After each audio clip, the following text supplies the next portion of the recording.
In this video, we'll demonstrate how to follow someone on Spotify.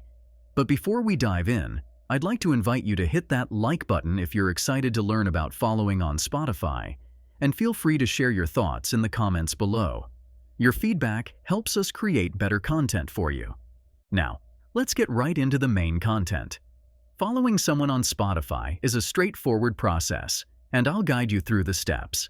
Open the Spotify app and locate the search icon at the bottom of the screen. From the search page, you can search for an artist or your friend. It doesn't matter, the process is the same.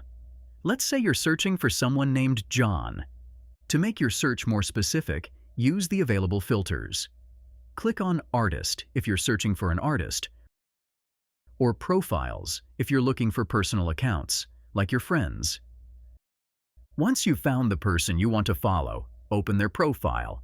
On the left side menu, you'll see an option to follow.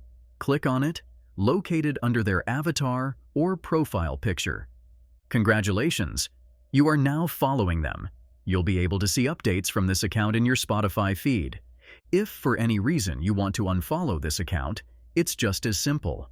Click on Following in the left side menu, and you'll find the option to unfollow. That's it. Following someone on Spotify is an easy and effective way to stay connected with their music preferences. If you found this video helpful, please take a moment to like, comment, and subscribe with notifications on. Your likes and comments inspire us to create more content like this, and subscribing ensures you won't miss our future tutorials. For additional tutorials, visit our website at MediaMagnetGuide.com.